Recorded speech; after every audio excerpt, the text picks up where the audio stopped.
Signal confirmed.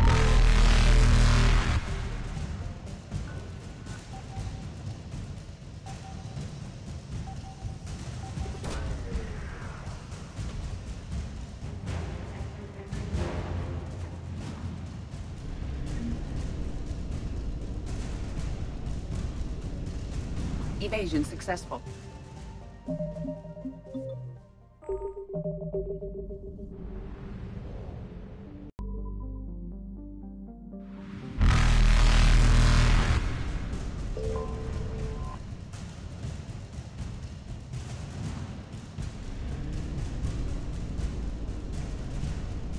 Reapers eluded.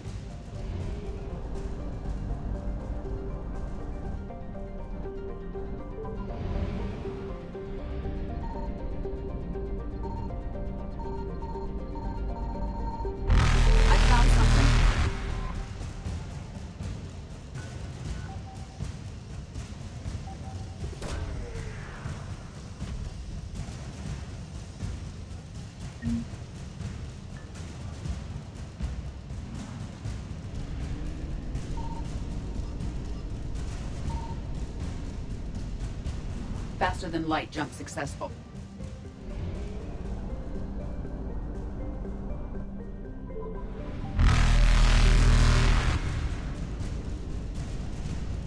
Evasion successful.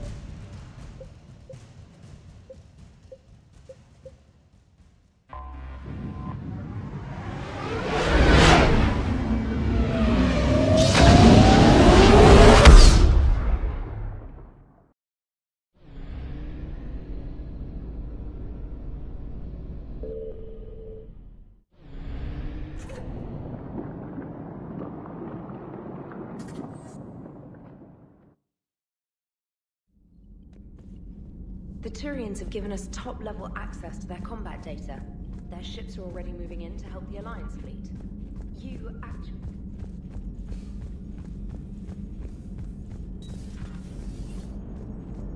All right, my turn. What's the first order an Alliance commander gives at the start of combat? I give up. Correct. All right, big guy. What do you call it when a Turian gets killed by a horrible spiky monster? Friendly fire. Come on, that one goes back to Shang-Chi. How you gotta respect the classics?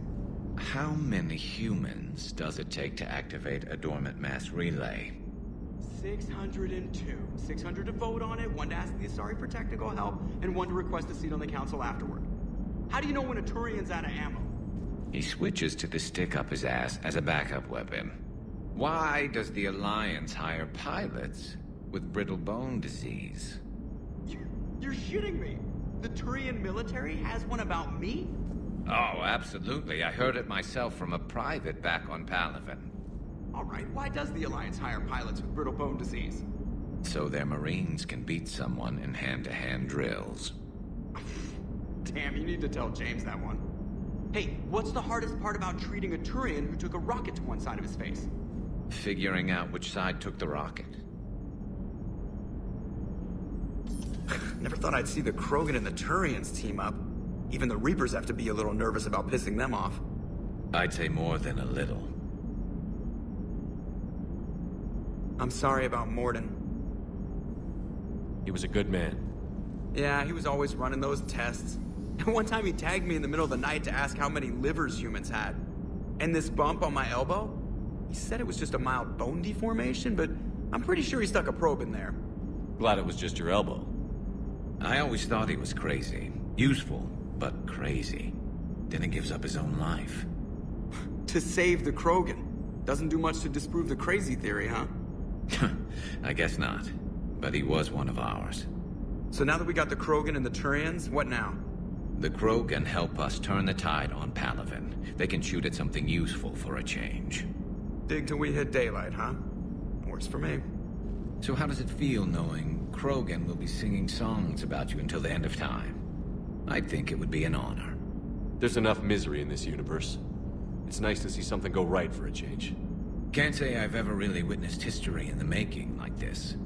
Well, except for Sovereign attacking the Citadel, and then there was the Collector base, but this one felt good. And let's hope Rex keeps running the show on Tuchanka. Maybe we should hire a food taster for him. Imagine the carnage if some young, hot-headed Krogan took over. It could happen. I know, it's a chance we have to take, but I have to say, if it wasn't my own world that needed the help, I might have taken that Solarian deal.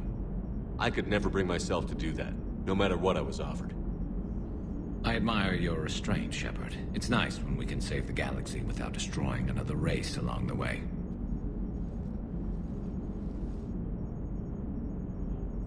Let's hope our luck holds.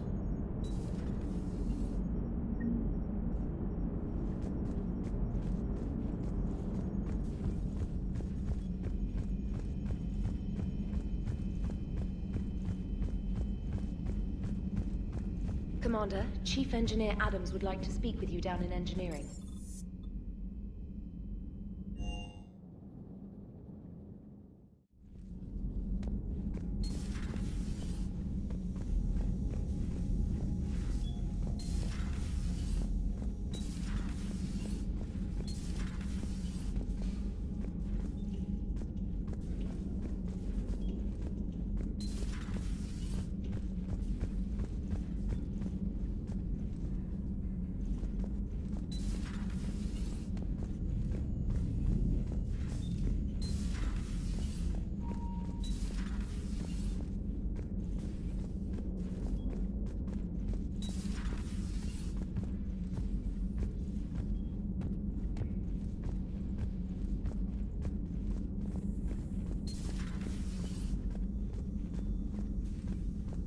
I'm glad to see we have Garrus back.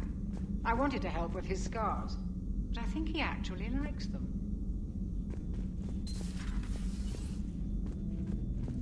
What are you up to now? I'm uploading data on the destroyed Reaper to the Turians. They are investigating possible Reaper structural weakness. Our data says Reaper capital ships such as Sovereign are of unique design. However, smaller Reaper destroyers bear similarities. That one was small? Relatively, yes. Ground attack ships are only 160 meters in height. Sovereign was approximately 2 kilometers. Well, keep talking to the Turians. If there's a chink in the Reaper's armor, we all need to know it.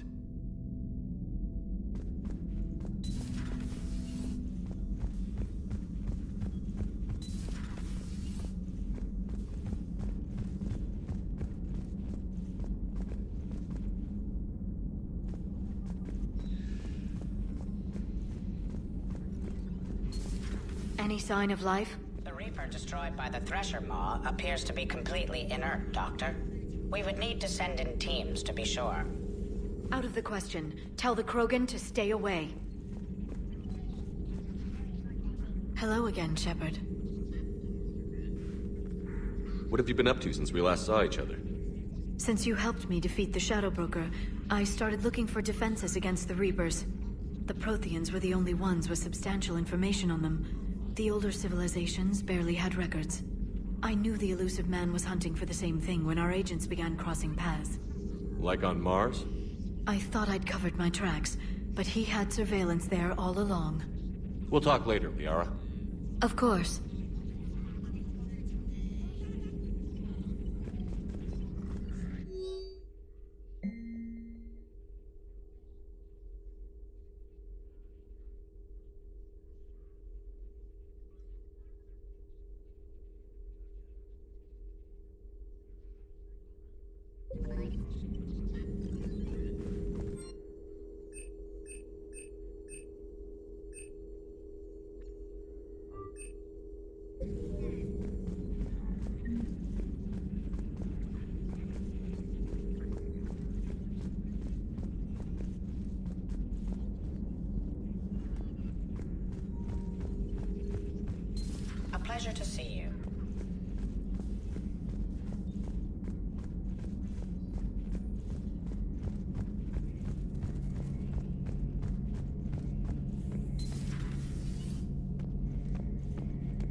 Commander. You settling in, Javik? I believe some of the crew wishes to be my friend. That is not my purpose here. Also, I find I need to wash my hands. The residue of the ship is strong. How so? I have been exploring. There are traces of those who lived on the Normandy before. I detected a human female. Her genetic structure was unnatural, as if artificially created. Sounds like Miranda. And a Drell. There was illness in him. Thane.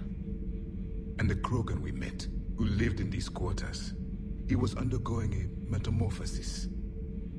His memories were confused, not organic to his mind. There was great confusion and turmoil. I still can't wrap my head around that. Reading information like you do.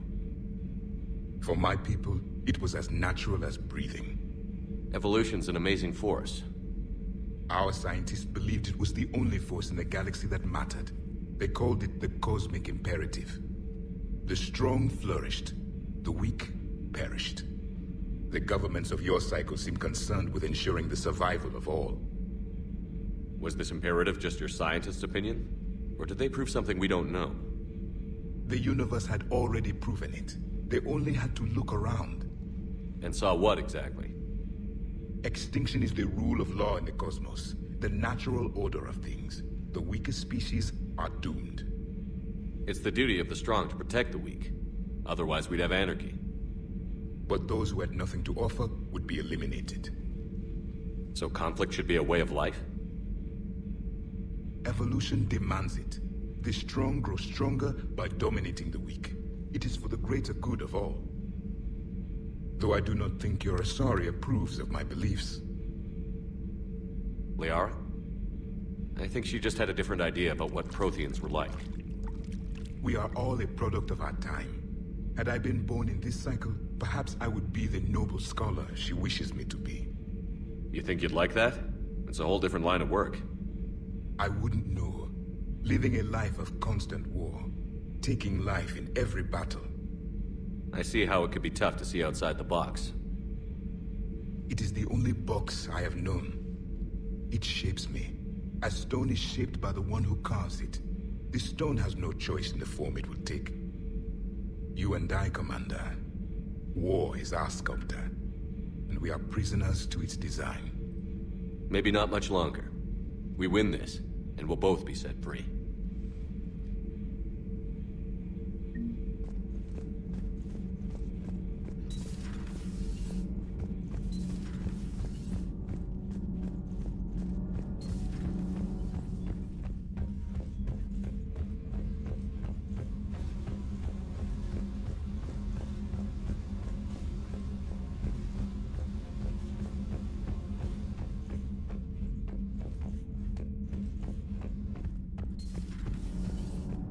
EDI doesn't pilot the Normandy, she is the Normandy.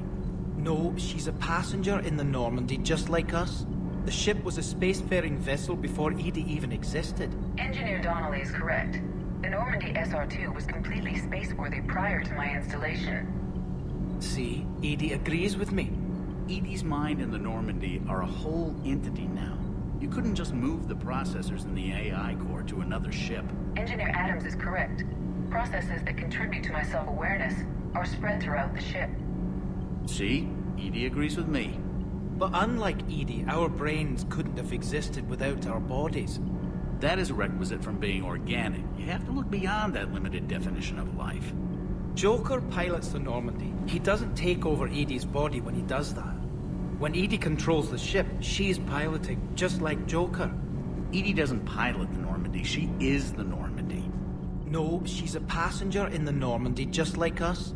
The Normandy is a ship. EDI is a collection of processing hardware contained in that ship. Those are two separate things.